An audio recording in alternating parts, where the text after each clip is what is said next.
University के बाहर black jeans पर ब्लू शर्ट पर हाफ स्लीव 2 पीस का ब्लैक कोट पहने, जिसके बटन बंद थे, आंखों पर सन ग्लासेस लगाए, फोन पर झुका, मसलसल उंगलियों को हरकत देता गाड़ी से टेक लगाए खड़ा था। वो बीजी की हिदायत पर जरिश को लेने आया था। इसे वलीमे के लिए शॉपिंग करवानी थी। बहुत से स्टूडेंट इसे देख कर इसके पास आए थे।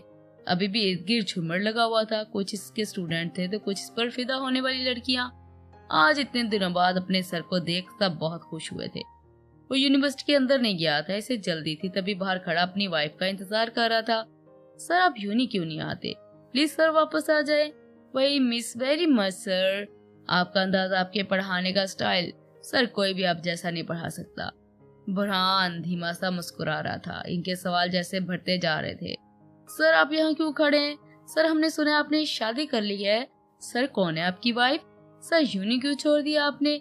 जबकि बुरहान को अब जरिश पर गुस्सा आना शुरू हो गया था। इतने सवालों का जवाब देता इसकी तबीयत के बरक्स था। कम को दो टोक बोलने वाला, और यहाँ इसके स्टूडेंट थे जिसे घेरे खड़े थे। तभी जरिश को नाता देख इसने मैसेज टाइप किया था, बाहर आओ, वेट कर रहा हूँ। वो फिर सबकी तरफ मतवजा हो गया था। यूनी इसलिए कि अब टाइम नहीं मिलता, ताजर बनना, और दूसरा शादी। जी हाँ, तो शादी मैंने कर ली है, और वाइफ कौन है वो आप थोड़ी देर तक जान जाएंगे। कुछ लम्हे बाद जरिश आती दिखाई दी थी। बुरहान की नजर इसी पर टिकी थी, जो हैरत में डूबी छोटे छोटे कदम उठाती इसकी जानब आ रही थी।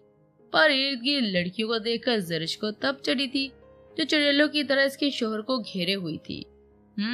चिमर तो ऐसे रही है जैसे शहद लगा हो, कमबख्त नकमियां लोमड़ियां। अभी इनके हार्ट फेल करवाती हूँ। मेरे अखलौते शोहर की गिर्द घन बना रही हैं। उस लाड साहब को तो देखो, क्या जरूरत थी गाड़ी से निकलने की ना। मुझे पहले मैसेज कर देते, पर गाड़ी में बैठा रहता, पर नहीं, बस निकलना था। जरिश बड़बड़ा रही थी, जबकि बुरहान स्याह गिलासिस से इसका तपा चेहरा, होंठों की हरकत देख लब दांतों तले दबा गया था।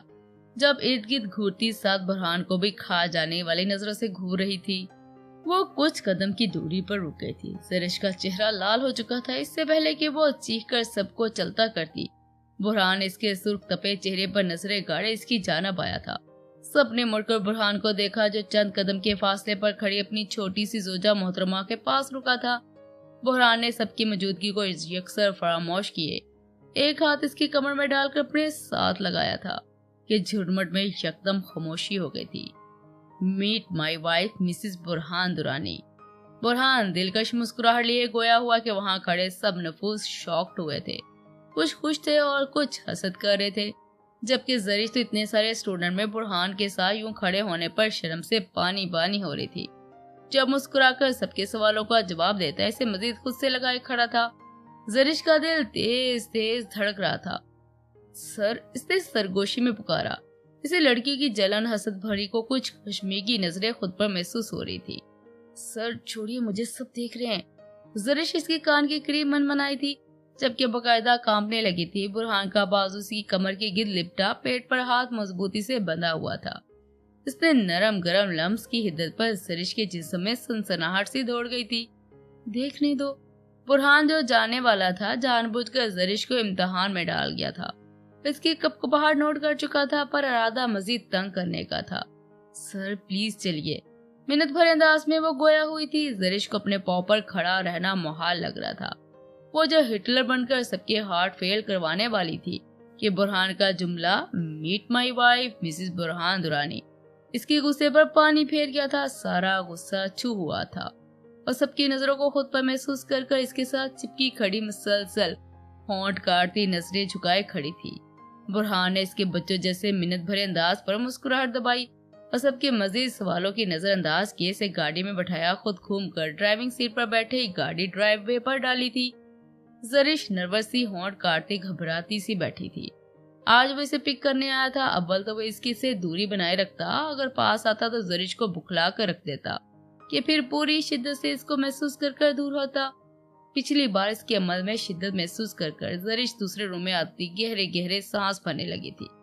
बुरहान ने दिल खोलकर इसकी तैयारी बिगाड़ी थी। वो आईने में खुद को देखकर शर्मा कर चेहरा हाथों में छुपा गई थी।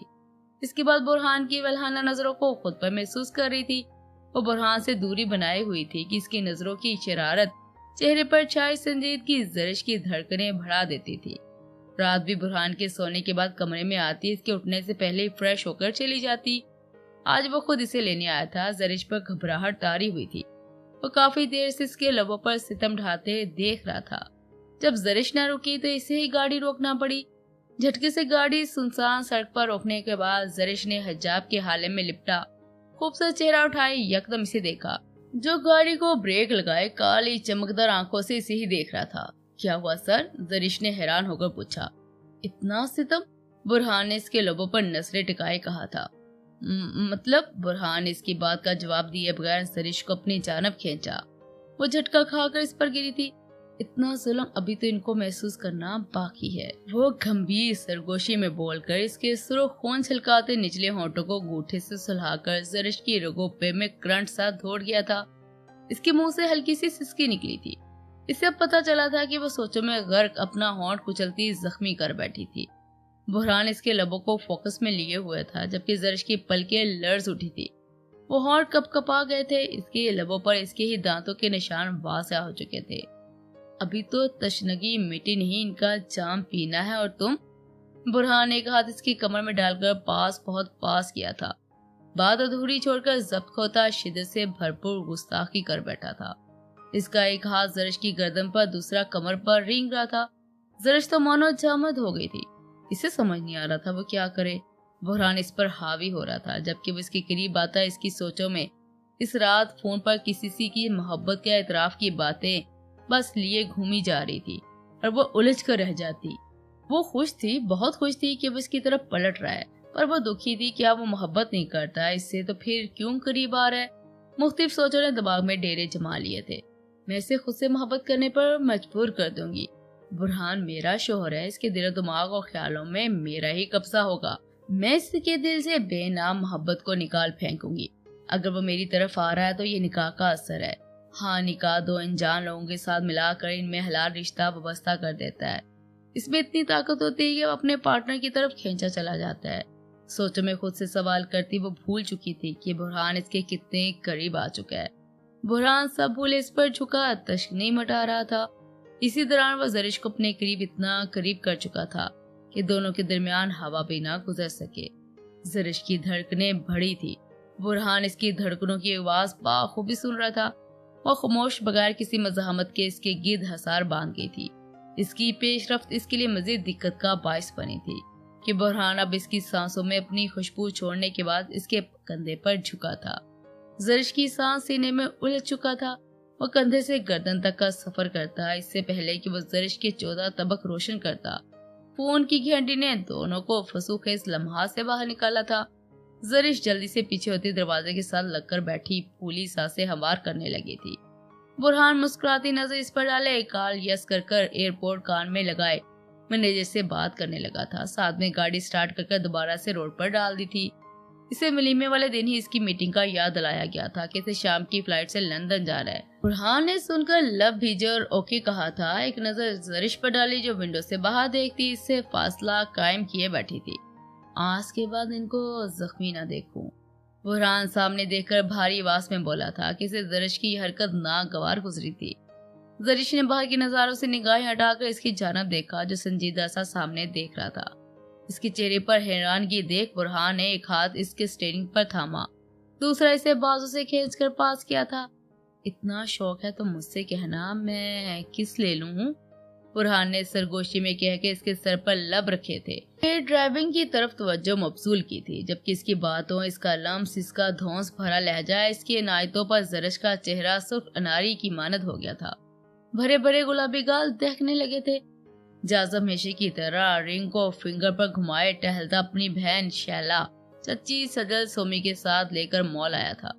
ज़ेब की जरूरी मीटिंग थी तो ये जिम्मेदारी जाज़ब हमदानी को सौंपी गई थी, जिस पर पहले तो इसने मुंह बनाया कि इसका क्या काम, ड्राइवर के साथ चली जाए। फिर सोमी के कहने पर मान गया और आराम से चलता इनके पीछे जा रहा था। इसके दोस्त जुनेद की नजर पड़ी जो इसी मॉल में बने आइसक्रीम पार्लर में अपनी कजन के साथ बैठा हुआ था। अरे जाज़ब तुम? जेनी तुम? जाज़ब ने वही स्टाइल अपनाया था। तुम यहाँ क्या कर रहे हो? जुनेद इससे गले मिलकर सवाल दागा था। लेडीज को शॉपिंग करनी थी, बस इनको लेकर आया हूँ। तुम। रिमशा जो आइसक्रीम की प्याली पर झुकी हुई थी, अपने कजन को उठकर किसी से चंद कदम के फासले पर मिलता देख कंधे उचकाकर फिर से खाने लगी, पर आवाज इसे कहीं से सुनी सुनी सी लगी थी। इसने गर्दन मोड़कर देखा तो बैठी बैठी चिल्लाई, अरे तुम चलता फिरता पॉलर। रिमशा की चीख पर दोनों ने मुड़कर देखा तो जाज़ब इसी के अंदाज में बोला, तुम डायनासोर की शक्ल वाले, दूर रहो मेरे भाई से। ओ, और तुम मेकअप की दुकान, ये तुम्हारा भाई मेरा दोस्त है। एक मिनट, तुम दोनों जानते हो? जुनेद ने भी दोनों को चुप करा कर पूछा था। यार, ये वही चलता फिरता पॉलर जिसका तुझे बताया था, इसकी वजह से देर हो गई थी मुझे। जासब रिमशा को घूर कर बोला था, भाई ये वही डायनो है जिसने मुझे पुलिस की धमकी दी थी। और जुनेद को अब समझ आई जब इसने दोनों की बारी बारी अपना दुखड़ा सुना कर गए थे कि इनकी गाड़ियां शहीद होते हुए बाल बाल बची थी। ये तेरी बहन है इतनी खतरनाक? जासब बड़बड़ाया। हाँ, मेरी कजन है। जुनेद ने से आंखें दिखाई। खतरनाक तुम हो डायनो, मुझ जैसी मासूम लोगों को बीच सड़क पर रोककर टॉर्चर करते हो। रिमशा भुना उठी थी। जैनी, पहली फुर्सत में इससे गाड़ी लो और साइकिल लेकर दो। गाड़ी चलाना इसकी बस की बात नहीं है। साइकिल चलाएगी तो अगर एक्सीडेंट भी हुआ भी तो चोट इसी को लगेगी। जाज़ब दुश्मन बना रिमशा को देखकर मुफ्त में जुनेद को मशवरा दे गया था। देख रहे हो भाई अपने लफंगे दोस्त के काम। आपके सामने मुझे ये कहना चाह रहा है कि मैं गाड़ी नहीं चला सकती। हाँ तो कौन सा झूठ देख कह रहा हूँ मैं। देख यार, मैं खुद मरते मरते बचाऊं, अब किसी और को तुम्हारी बहन के एक्सीडेंट की नजर होते नहीं देख सकता। जाज़ब ने हाथ खड़े करते इंतहाई अफसोस से कहा था, तुम्हारी हड्डी पसली तो नहीं टूटी, फिर कैसे मरते बच गए तुम? रमशा ने गुस्से से पूछा था। देखा जैनी, मान गई ना खुद ही। इरादा इसका हड्डियां चटखाने का था। वो तो मेरी किस्मत भली थी कि रब ने जिंदगी दी और आज मैं तेरे सामने खड़ा हूँ। जासब अपने शैतानी दिमाग चलाता रमशा को बेबस कर गया था। भाई समझा लो अपने लफंगे दोस्त को, कब से तंग कर रहा है। अगली बार मैं इसे गाड़ी के टायरों के नीचे कुचल दूंगी। ओ तेरी, इतनी खतरनाक अवाम सड़क पर निकल पड़ी है, हमारा क्या बनेगा यार? बताया नहीं तुमने घर में चुड़ैल पाल रखी है? जाज़ब ने सर खुजाते हैरानगी से कहा था। भाई, अब की बार रिमशा की बस हुई कि वह चिल्ला उठी थी और जुनेद को देखा था। हाँ भाई लफंगे, मेरा मतलब है जासबी क्यों तंग कर रहे हो तुम? मैं कर रहा हूँ तंग? ये पॉलर खुद ही मुझसे उलझ रहा है। जाज़ब तो तंतना उठा था, बगैर दुम की छिपकली, साथ ही नया नाम दे डाला, तुम सांड मगरमच्छ, मैं तुम्हें कच्चा चबा जाऊंगी। रिमशा इसकी तरफ लपकी थी। अरे बस मेरी शेरनी। बीच में जुनेद ने इससे जाज़ब पर हमला करने से रोका था, जबकि इर्द गिर्द गुजरते लोग रुक कर इनकी लड़ाई देख रहे थे। छोड़ दो भाई, मैं इसे घंजा कर दूंगी। रमशा तैश में आती बोली, जबकि जाज़ब ने अपने बालों पर हाथ फेरा था। ए बगैर दुम वाली छिपकली, ऐसा सोचा तो मैं तुम्हारे मेकअप से लदे चेहरे पर पानी गिरा दूंगा। रिमशा की आंखें फैली थी। तुम डायनो, तुम्हें तो मैं नापेद कर दूंगी। रिमशा भी दुबदू बोली थी। बस। जुनेद के कान पक गए थे, तभी चला उठा था। शुक्र करो तुम दोनों, और जासबी कद देखो अपना, मुकाबला एक छोटी सी बच्ची से कर रहे हो। ये बच्ची है? जासब ने खतरनाक हद तक आंखें फैलाई थी। तो और क्या? जुनेद ने घूरा। रिमशा तुम भी खामोश रहो बिल्कुल। जबकि दूर खड़ी वो सारी ये माजरा देख चुकी थी। रिमशा इनकी जानब पूछती और जाज़ब को किसी लड़की से उलझता देख इसी जानब आई थी। क्या हुआ जाज़ब? समरीना बेगम ने आते पूछा। कुछ नहीं चची जान, वो गड़बड़ाया था। ये कौन है?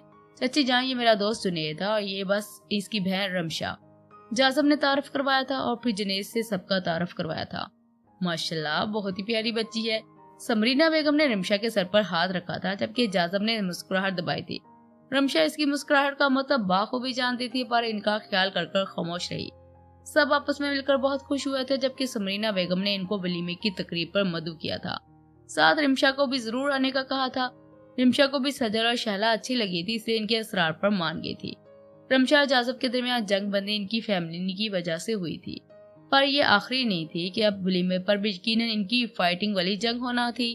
कुछ देर के बाद वो वापस बातें करते वहां से चले गए थे, पर जाते हुए रिमशा डायनो और जाज़ब बगैर दुम की छिपकली कहना नहीं भूला था। जबकि सजल सरगोशियों में इनको एक दूसरे का नाम रखते सुनकर खुलकर मुस्कुराई थी। जाज़ब का बेड़ा भी पार लगने वाला है, सजल ने कहकर समरीना बेगम को इनकी जानब देखने का इशारा किया तो वह जाज़ब और रमशा को एक दूसरे की जानब मुड़ मुड़ कर घूरता पाकर देखकर मुस्कुरा दी थी। शेर दिल और शानी रात की स्याही में कुछ फासले पर खड़े दूर से ट्रकों को आते देख रहे थे। ट्रक में बैठे दो अफराद सामने खड़ी फोर्स को देखकर बुखलाए थे, और इन्हें पहले ऑर्डर था कि कुछ भी हो जाए इनको रुकना नहीं है। और वापस मुड़े थे। ट्रक को रिवर्स करते दूर ले जाकर रोक दिया था। तभी शेर और शानी ने वहां से लाइट्स आसमान की जानब कर 2-3 बार ऊपर नीचे किया कि इनको साइन मिलते ही वो बगैर किसी हिचकिचाहट के आगे बढ़े थे कि शेरदिल अपने तरीके से इनके मुंह बंद करवा चुका था। इनके बॉर्डर पार करने की देर थी कि वहां मौजूद फोर्स ने लम्हे में इनको घेर लिया था। 3 से 4 करोड़ मालियत का असला जो कि बलूचिस्तान सप्लाई होना था। इतना इजी टारगेट शेर शानी की वजह से मुमकिन हुआ था। वहां मौजूद आर्मी जवान इन दो नौजवानों को देख रहे थे जो एक दूसरे की जन्म देखकर मुस्कुराते वहां से चले गए थे। ना कोई शोर शराबा, ना गोली की आवाज, ना कुछ। सब इनको थाली में सजाकर सब दिया गया था। उन्होंने उठाना था और सजाकर देने वाला शेर था। मौके की मुनासबत का ख्याल करके समीर ईमान के मुतालिक कुछ न पूछ पाया था। ट्रक में मौजूद असला की छानबीन कर आर्मी कैंट की जानब इनको जवानों को ले गए थे। समीर इन आदमी को अपनी टीम के साथ पकड़कर वापसी का सफर पर गामजन था। अहमद हसन समीर के साथ ना थे। समीर के साथ शेर शानी थे, जबकि वो लोग जो इनका वेट कर रहे थे समीर का ग्रीन सिग्नल मिलते ही वो अपने मिशन पर आए थे। ब्लैक ड्रेस में मलबूस चेहरे पर मास्क लगाए एक वीरान घर में दाखिल हुए थे। देखने में ये खंडर घर था। दूर दराज आबादी से दूर अंधेरे में घेरा ये घर काफी डरावना लग रहा था। अहमद हसन चेहरे पर मास्क छुपाए, कानों में बारीक आला लगाए महम के इंस्ट्रक्शन को फॉलो करते दाखिल हुए थे। ये घर अंदर से किसी बादशाह के महल जैसा था। जितना छोटा ये बाहर से लगता था इतना था तो नहीं, लेकिन वो जमीन के अंदर अंदर काफी फैला कर बनाया गया था। जगह जगह सिक्योरिटी सिस्टम, कैमरे लगे हुए थे जिनको महम हैक कर चुकी थी। ये बॉस के धंधे का मरकज था। जो कुछ वो करता था, हर तरह का नशा शराब वो यहाँ से जाता था। बॉस का मंगवाया असला भी तो यहीं आता था। फिर आगे इसमें बॉस का साला भी शामिल था जो इसकी स्मगलिंग में मदद करता था। बाहर से जितना खामोश ऊपर सुरार था, अंदर से इतना ही शोर शराबे, नाच गाने की आवाज़ें आ रही थी। मुख्तलिफ कमरों में मुख्तलिफ माल पड़ा था। यहाँ का पता मालूम करने के लिए अहमद हसन और महम ने अनथक मेहनत की थी। ये तबाह तो बॉस खत्म। इनके बॉस को मारना कोई मुश्किल न था, पर पहले इसके ठिकानों का पता लगाकर मुकम्मल खत्म करना था। इसके बाद बॉस की जगह बच जानी थी जहाँ वो रह रहा था, या 1-2 और प्लेसेस थी जहाँ इनके आदमी बॉस के आदमियों की भेस में शामिल थे। वो ऐसा ऐसा नीचे की जानब बढ़ते जा रहे थे। सीढ़ियाँ उतर के नीचे आए तो इनकी सोचों से ज्यादा वहाँ लोग मौजूद थे जो हंसते गुनगुनाते ड्रग्स को पैकेट में बंद करने का काम कर रहे थे। कुछ गन चमका रहे थे। मकसद वहाँ मौजूद हर शख्स अपने अपने काम के साथ लगा। सिगरेट नोशी, शराब भी पी रहा था। वो दोनों हाल के वस्त में खड़े बिल्कुल नडर बेखौफ थे। ए कौन हो तुम लोग? जब कार्ड खेलते एक आदमी की नजर इन पर पड़ी तो सब इनकी तरफ मतवजा हुए। देखते ही देखते फायरिंग की आवाज गूंज उठी थी। अहमद हसन ने दोनों हाथों में पिस्टल थाम रखे थे। इनको संभलने का मौका भी ना दिया था कि इन पर धड़ाधड़ गोलियां चलानी शुरू कर दी थी। सिस्टम इनका हैक था जिससे बॉस को और किसी को भी खबर ना हुई। अब वो लोग आराम से इनको जहन्नम वासल कर चुके थे। अहमद ने इनके एक साथी जो इनका सरगना था, इसके मुंह पर कनपट्टी पर दे पर वार किया अधमुआ कर दिया था। इसे जिंदा पकड़ना था कि समीर को वो जिंदा चाहिए था। वहां से निकल के इसको घसीटते वो लोग रोड तक आए थे। एक नंबर डायल किया था। देखते देखते वहां कुछ अहलकार पहुंच चुके थे। इनका वो सारा माल जब्त कर चुके थे, जबकि अहमद हसन इनसे मुसाफा करते इस आदमी को लेकर वहां से निकले। साथ ही समीर को मैसेज कर डन कहा था कि रास्ते में जाते समीर के लब मुस्कुराहट में ढले थे। अब सुबह बॉस को हार्ट अटैक आना था जो कि शेर शानी के काफी एंजॉय करना था। इनका अगला हदफ मिस अंजलिना थी। साथ साथ बॉस के खिलाफ सारी रिपोर्ट, सारे सबूत फाइल की ब्लैक पन्नों पर दर्ज होते जा रहे थे। ये के काम वो खुफिया तरीके से कर रहे थे। अब निहायत ही शरीफ नफ्स बिजनेसमैन अब जोया का किरदार और असली चेहरा